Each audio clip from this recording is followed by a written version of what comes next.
सास बहू का प्यार। ओ मेरी प्यारी बहू, जरा मेरे हाथों में मेहंदी तो लगा दे, कल एक शादी में जाना है। अभी आई माँ जी। माया गिरजा के हाथों में बहुत सुंदर मेहंदी लगा देती है। मैं वारी जावा, ऐसी गुणवान बहू मिली है मुझे।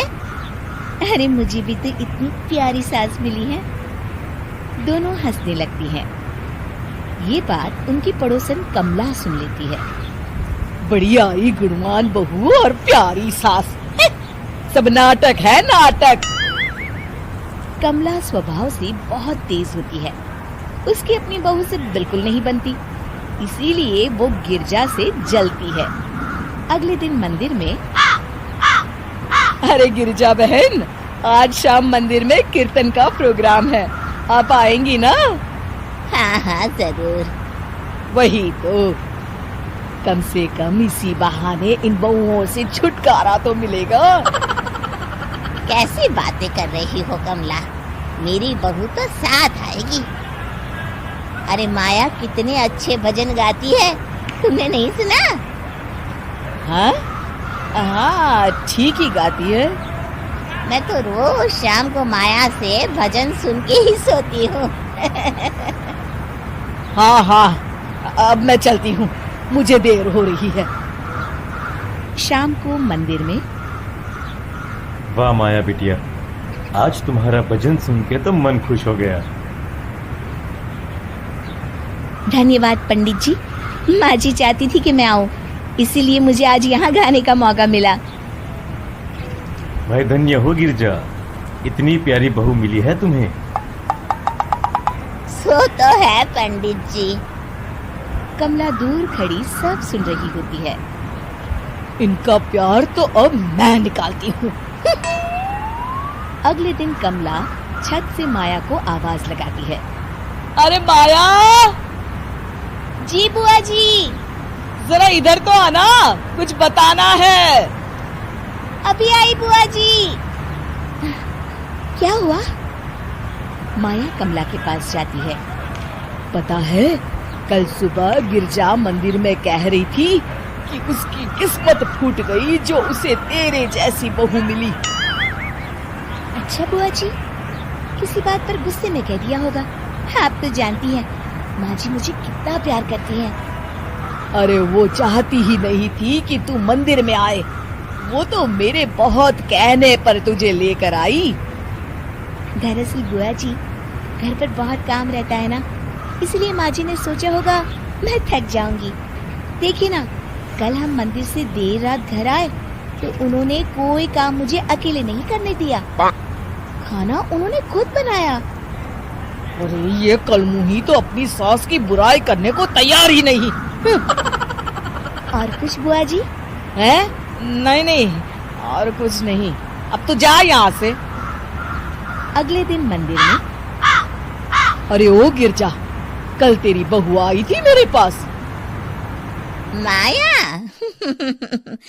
आई होगी, वो सबसे हंसती बोलती रहती जो है। अरे हंसना बोलना क्या, तुझे कोस रही थी। ऐसा हो ही नहीं सकता, तुझे सुनने में कोई गलती हुई होगी। कसम से गिरजा, वो कह रही थी मुझे तो मेरी सास ने नौकर समझ लिया है। दिन भर घर का काम करती रहती हूँ मैं, और मेरी सास आराम करती है। अरे ज्यादा काम से थक गई होगी तो गुस्से में कह दिया होगा। वैसे भी काम तो वो करती ही है। मुझे आराम की आदत उसी ने लगाई है। हाँ। जो भी हो, थोड़ी नकेल कस ले, बाद में ये बहुएं सास को घर से ही निकाल देती है। कैसी बातें करती हैं कमला। मैं तो कहूँगी तू अपनी बहू के साथ प्यार से रहा कर, इधर उधर की बातों में ज्यादा ध्यान मत दिया कर। बड़ी आई मुझे सिखाने, मैंने तो तेरी भलाई के लिए कहा था। नहीं सुनना तो जा यहाँ से। अगले दिन, क्या हुआ माँ जी? कमला बुआ जी क्या कह रही थी? तू तो जानती है कमला और उसकी बातें। हाँ हाँ, बड़ी परेशान है हमारा प्यार देखकर। अरे ना समझ है वो। दोनों खिलखिलाने लगती हैं। शाम को कमला मंदिर के कोने में अकेली बैठी होती है। क्या हुआ कमला बेटी? पंडित जी, मैं बहुत परेशान हूँ। मेरी बहू मुझे प्यार नहीं करती।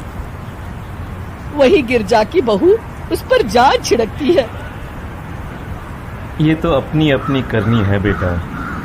गिरजा की बहू ही नहीं, गिरजा खुद भी तो अपनी बहू को जान से ज्यादा चाहती है ना। सो तो है।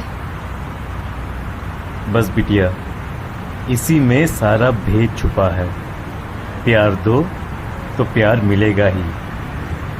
और कभी आपस में मन मुटाव हो भी जाए तो उस बात को भुला दो। गलतियां तो हम सबसे होती हैं, आखिर हम सब इंसान ही है ना। ये तो आप सही कह रहे हैं पंडित जी। अब जाओ और दूसरों की बगिया में आग लगाने की जगह अपने बगीचे के पौधों को सींचो।